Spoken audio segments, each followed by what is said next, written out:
மகத்தானவன் மனிதானே மகத்தானவன் மனிதானே மகத்தானவன். NEET channel நேயர்களுக்கு வணக்கம். நண்பர்களே, இதுவரை சப்ஸ்கிரைப் செய்யாதவர்கள் சப்ஸ்கிரைப் செய்யவும், பக்கத்தில் உள்ள பெல் பட்டனை அமர்த்தவும். ஜாலியன் வாலாபாக்கில் ஆயிரக்கணக்கான மக்களை கொன்று குவித்த ஜெனரல் டயரை நமக்கு தெரியும்.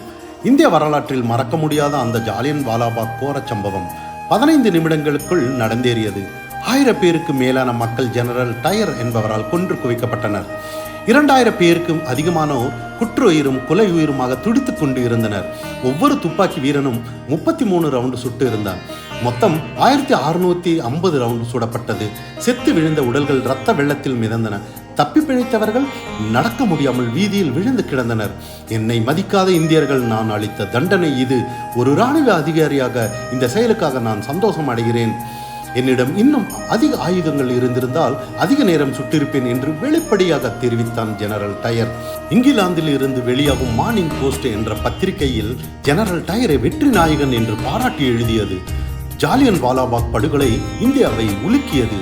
அந்த பாதக செயலுக்கு காரணமாக விளங்கிய பஞ்சாப் கவர்னர் மிக்கேல் ஓ டயர் மற்றும் ஜெனரல் டயரை ஆகியோரை பழி வாங்குவேன் என்று உத்தம் சிங் என்ற பஞ்சாப் இளைஞன் சபதம் செய்தான்.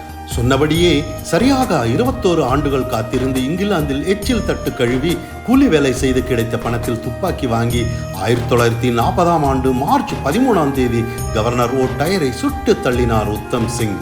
உத்தம் சிங்கின் செயலை இந்திய மக்களிடையே பெரும் மகிழ்ச்சியை ஏற்படுத்தியது.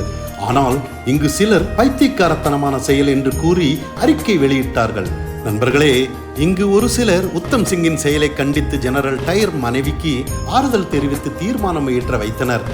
இதனை கடுமையாக எதிர்த்து உத்தம் சிங்கின் செயலை பாராட்டி கடிதம் எழுதினார் நேதாஜி சுபாஷ் சந்திர போஸ். அந்த கொலை வழக்கில் உத்தம் சிங்குக்கு தூக்கு தண்டனை விதித்தது இங்கிலாந்து நீதிமன்றம். தூக்கில் போட்டவுடன் இங்கிலாந்து மண்ணிலேயே என்னை புதைத்து விடுங்கள். இத்தனை ஆண்டு காலம் இந்திய மண்ணை இங்கிலாந்து ஆண்டது போல் இங்கிலாந்தில் 6 அடி மண்ணை ஓர் இந்தியன் நிரந்தரமாக அபகரித்து கொண்டான் என்பது ஒரு மாறாத அவமானமாக உங்களுக்கு அமையட்டும் என்று முழங்கினார் உத்தம் சிங். ஜூலை 31, 1940 அன்று அவர் வந்திய மாதர கோஷத்துடன் தூக்கு கயிறில் முத்தமிட்டார். தியாக சிங்கம் என்று அழைக்கப்பட்ட அவரது உடல் சீக்கிய மத சடங்குகளுக்கு தடை விதிக்கப்பட்டு சிறைச்சாலையில் புதைக்கப்பட்டது. பஞ்சாப் மாநிலம் சுல்தான்பூரில் சட்டமன்ற தொகுதி உறுப்பினர் எஸ் சாது சிங் உத்தம் சிங்கின் எலும்பு கூடுகளையாவது இந்தியாவிற்கு கொண்டு வர வேண்டும் என்று மைய அரசிடம் கேட்டுக்கொண்டார். அன்றைய பிரதமர் இந்திரா காந்தி இதற்கான முயற்சிகளை மேற்கொண்டார்.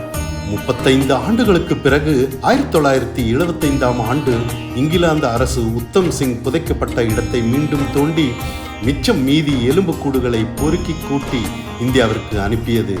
உத்தம் சிங்கின் எலும்புக்கூடுகள் ராஜ மரியாதையோடு இந்தியாவில் வரவேற்கப்பட்டு உத்தம் சிங்கின் சொந்த ஊரில் எரியூட்டப்பட்டு சாம்பல் கங்கை ஆற்றில் கரைக்கப்பட்டது. நண்பர்களே, தேசத்தை நேசிக்கும் அனைவரும் அவரது தியாகத்தை போற்றுவோம். உங்கள் குழந்தைகளுக்கு வீர வரலாற்றை உணர்வோடு சொல்லிக் கொடுங்கள். உத்தம் சிங்.